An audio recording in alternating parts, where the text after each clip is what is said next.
DPR RI sudah menyetujui revisi Undang-Undang Nomor 6 Tahun 2014 tentang Desa menjadi rancangan Undang-Undang Inisiatif Badan Legislasi DPR melalui rapat paripurna pada 10 Juli 2023. Anggota DPR RI Komisi 5 Dapil Pulau Lombok Suryadi Jayapurnama mengatakan, dalam revisi itu ada beberapa poin yang sudah disepakati, tinggal meminta persetujuan pemerintah pada masa sidang berikutnya. Adapun beberapa poin yang disepakati, yakni soal masa jabatan Kades, dari yang dulunya 6 tahun untuk 1 periode dan dapat dipilih untuk 3 periode. Direvisi menjadi 9 tahun untuk 1 periode dan dapat dipilih untuk 2 periode. Kemudian bagi Kades yang sedang menjabat 2 periode, maka diperpanjang 3 tahun dan boleh maju lagi untuk 1 periode. Adapun untuk Kades yang sedang menjabat periode ketiga, hanya diperpanjang 3 tahun dan tidak boleh maju lagi. Dengan demikian terhadap pemerintah daerah yang akan menggelar pemilihan kepala desa dalam waktu dekat disarankan ditunda. Semisal Kabupaten Lombok Utara yang akan menggelar Pilkades 5 desa pada Oktober ini, di mana tahapan pencalonan saat ini sedang berlangsung dan penundaan lanjut politisi yang akrab disapa SJP ini di media online Puskominfo PPDI beberapa waktu lalu disarankan untuk mencegah terjadinya polemik di masyarakat. Jangan sampai Pilkades selesai dan menghasilkan pemenang, namun belum bisa dilantik karena masa jabatan Kades sebelumnya tidak jadi berakhir karena diperpanjang 3 tahun. Hal yang sama juga dikatakan oleh Ketua Komisi 1 DPRD Kabupaten Lombok Utara dan bagi Arti, anggota Komisi 1 berikut ini. Menurutnya, perlu ditelaah betul-betul terkait dengan keputusan yang diambil oleh pemerintah Kabupaten Lombok Utara. Pasalnya konsekuensi yang diambil akan sangat rumit jika persoalan itu tidak ditelaah dengan matang. Kaitannya dengan rancangan undang-undang desa yang konon ceritanya sedang dibahas di pusat. Ini kan baru cerita ini kan, masih kita berandai-andai. Kekhawatiran kami tentu ketika undang-undang ini ditetapkan di kisaran bulan September, kemudian Oktober misalnya kisaran bulan itu, dan dia berlaku surut dan akan salah satu klausul itu misalnya mengakomodir kaitannya dengan masa jabatan kepala desa yang 9 tahun itu dari 6 tahun menjadi 9 tahun, dan bagi yang sekarang ini maka dapat diperpanjang menjadi 9 tahun.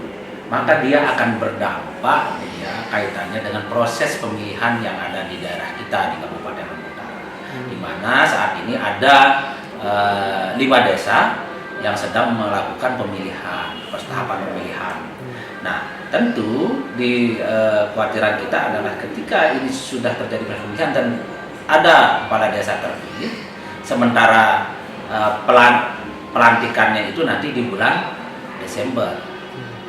Di sisi lain, undang-undang ini berlaku sekitar bulan September dan Oktober.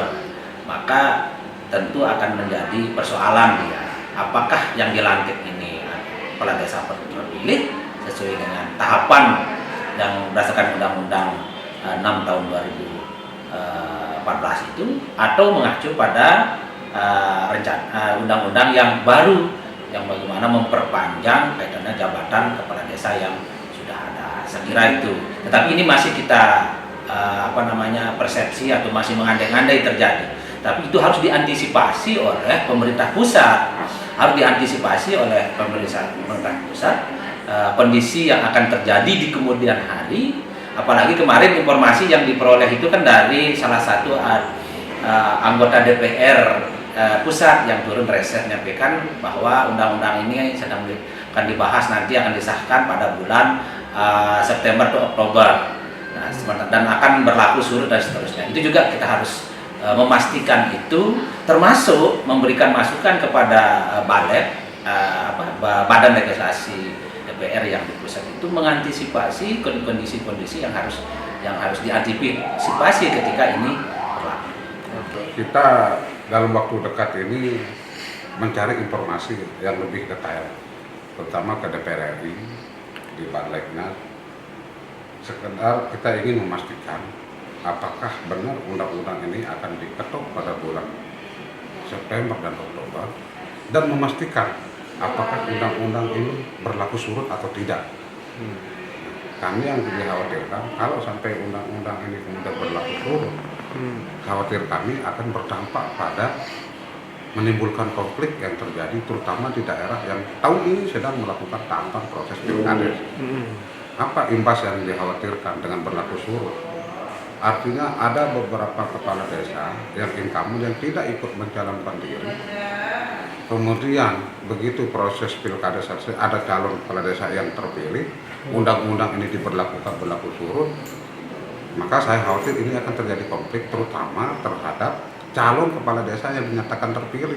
Tidak bisa dilatih karena persoalan undang-undang ini. Ini yang menjadi kekhawatiran kami. Makanya kami di Komisi 1 sedang mencari informasi detailnya. Salah satunya adalah DPR RI selaku lembaga yang membuat undang-undang ini untuk memastikan. Karena informasi yang kami dapatkan di Mendagri juga belum tahu informasi ini, tetapi gonjang-ganjing yang beredar di luar seolah-olah ini akan dipastikan bulan Oktober atau September ini akan diketok dan disahkan undang-undang yang baru tentang perpanjangan masa jabatan kepala desa dari 6 tahun ke 9 tahun. Diketahui selain KLU, ada 3 kabupaten yang menggelar pilkades tahun ini, yakni Lombok Timur, Lombok Barat, dan Dompu. Pilkades di Lombok Timur sudah tuntas, di mana sebanyak 53 kades periode 2023-2029 sudah dilantik pada April lalu. Begitu juga pilkades di Lombok Barat sudah tuntas digelar. Sebanyak 18 kades sudah dilantik Juni lalu. Sementara KLU saat ini tengah tahapan pencalonan untuk pilkades Oktober ini. Adapun Dompu, kabarnya ditunda hingga selesai pemilu 2024.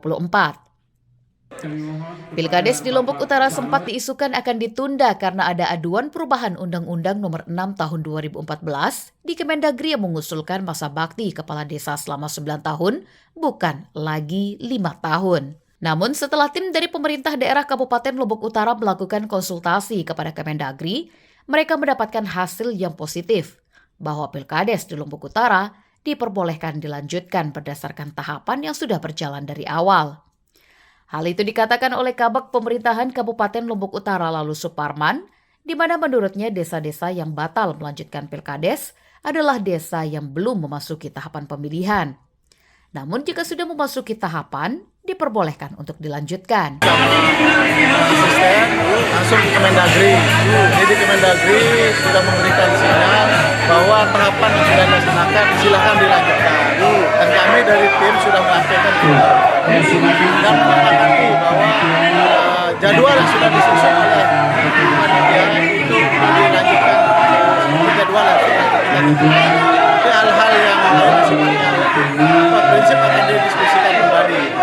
Masalah yang isu tentang perubahan Undang-Undang Nomor 6 itu menurut dari Mendagri belum masuk ke tataran pembahasan di tingkat pemerintah. Jadi baru ini adalah isu yang disusun oleh DPR RI kita. Saat ini tahapan pemilihan kepala desa di Lombok Utara telah memasuki tahapan kampanye yang berlangsung meriah di beberapa desa di Lombok Utara. Tidak terkecuali di Desa Medana, salah satu desa yang di Lombok Utara yang akan melakukan pemilihan kepala desa serentak pada bulan Oktober tahun ini. Dari Lombok Utara, Shananda Utama mengabarkan.